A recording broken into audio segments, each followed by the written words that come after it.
guys, magbalat po tayo ng kamuting kahoy. Kung sa Bisaya pa, pero sa Tagalog, di ko alam kung anong tawag sa Tagalog po nito. Ngayon, nag-cravings po kami ng kamuting kahoy, kaya mag-boiled kami ng kamuting kahoy. Eto, medyo na siya, mga malalaki na. I-try lang namin kung hindi ba siya, hindi ba matigas. So, ngayon, balatan natin. Kasi ganito po kami noon. Ito po yung lagi namin kinakain sa bukid. So, ngayon, medyo na-miss namin yung magkain. Kaya, maglaga tayo nito. Lagyan lang ng asin.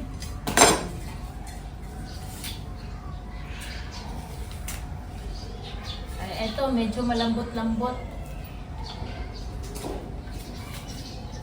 Mabilis lang siyang balatan, ganyan. O, diba? Napakabilis. Piliin lang natin yung medyo bata kasi para siya, madaling maluto. Hiwain lang siya sa gitna. Yan. Tapos iganyan-ganyan, side by side.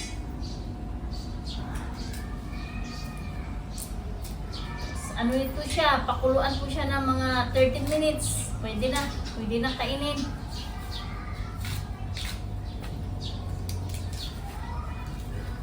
Nabili po namin ito guys sa nadaanan namin, nagpapas-walking kami kahapon. So may nakita kaming kamuting kahoy, kaya bumili kami. First to guys, bagong harvest kahapon. Hapon sa hapon. Ito, medyo bata pa, hindi pa ito matigas. Sana sana masarap, hindi matigas. Sana malambot. Nung kabataan namin guys, ito yung kinakain namin araw-araw, halos araw-araw.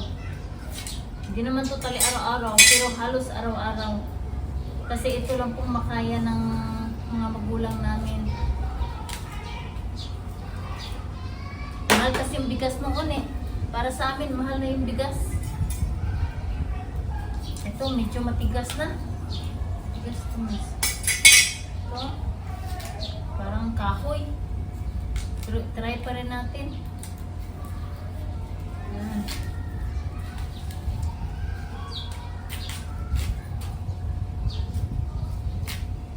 Sabi mo kung 10 minutes na.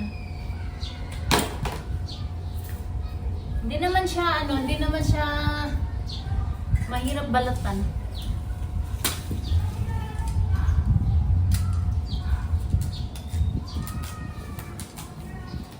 Madali lang tong balatan.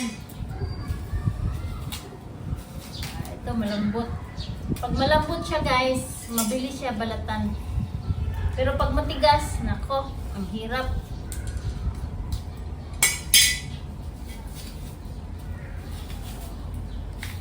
Masarap to guys, lagyan din ng gata, tsaka asukal.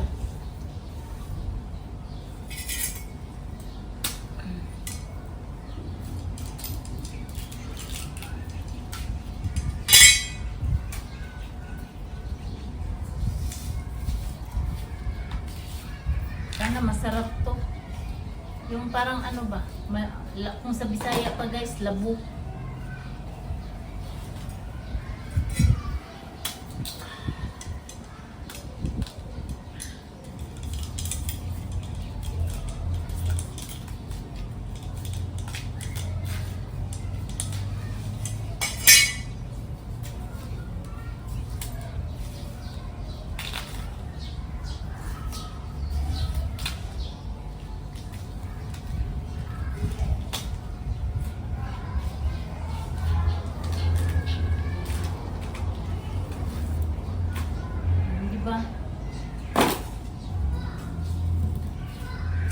Parang okay na to. Tapos ito, pagkatapos balatan guys, gaganunin siya. Gaganunin. Yan.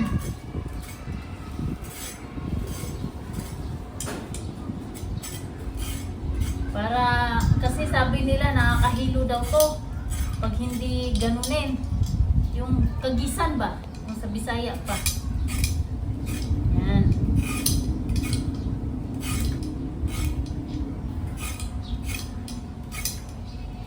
Kunin yung pinaka-ibabaw.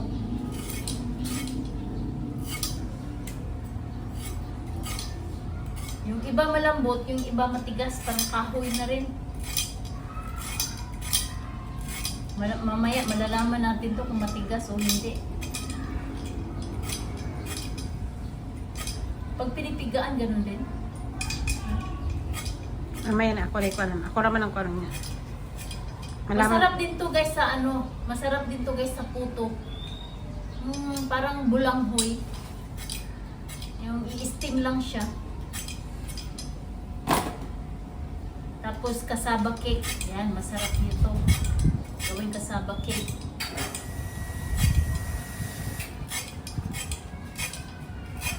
Medyo mahirap siya gawin, kaso nga lang tiis lang para naman matikman natin yung gusto natin. Masarap itong magputo, mas. Magbili ka ng ganyan.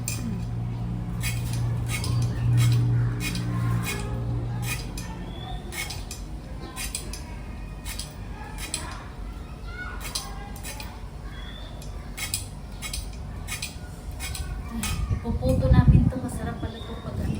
Kasi bago pa lang ba. Yung matigas gawin namin puto. Mamaya. Pwede naman siya ilagay sa rep. Pwede din siya gawin bukas. Ihanda lang muna lahat. Tapos ilagay sa rep yung sinagod. Sa Bisaya pa, kagud. Hindi ko alam kung ano sa Tagalog yun. Basta mga pobre guys, maraming alam sa mga lutong probinsya. Kasi kami pobre kaayo guys. Luoy kainit. Kaya marami kaming alam na lutong probinsya. Yan.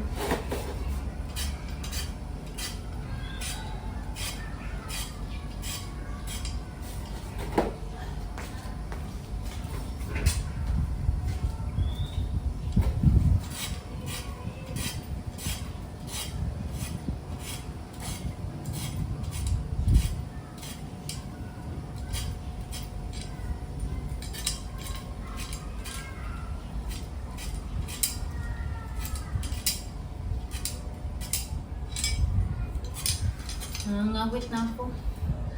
Ay, tiis lang, tiis. Para makakain.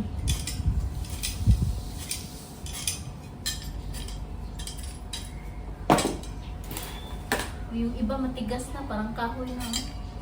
Puro sa kahoy. Ayan ko yan.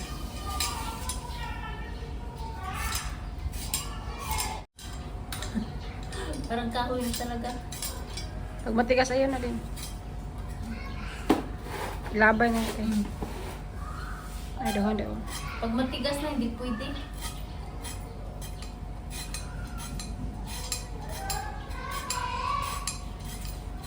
Malalaman mo pag matigas na, pag gaganon mo, ano, matigas. Parang walang katas makuha.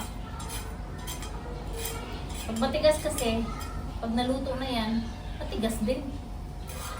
Parang kahoy. Kaya kailangan, ang lulutuin mo, yung ano lang, hindi matigas.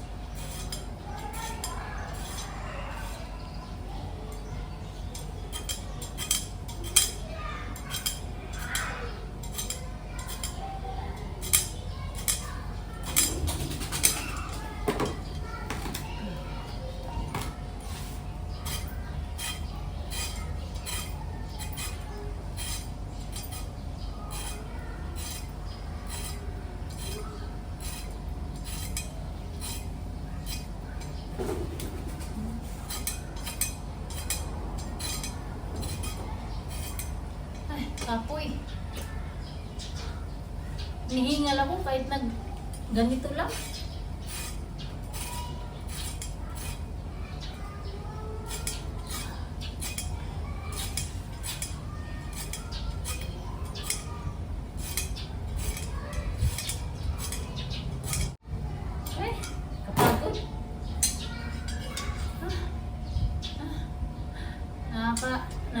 napagod yung kamay ko.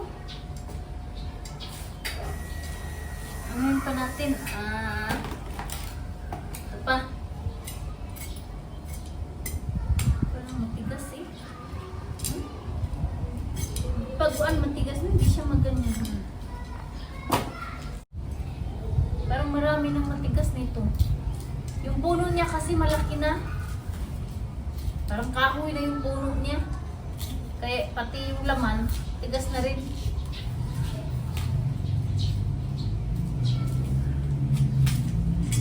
Ay, napagod na ako guys. Last na to.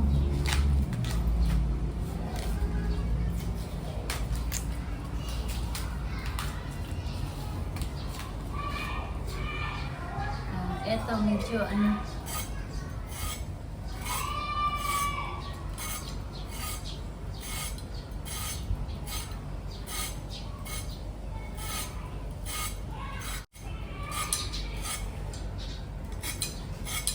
Malambot pa to. Medyo bata pa. Pagod na ako. Tama na to. Okay guys, thank you for watching. Thank you for all your support. Daghang salamat. Thank you very much. Bye-bye. See you sa mga susunod ko ng mga videos kong i-upload. Bye!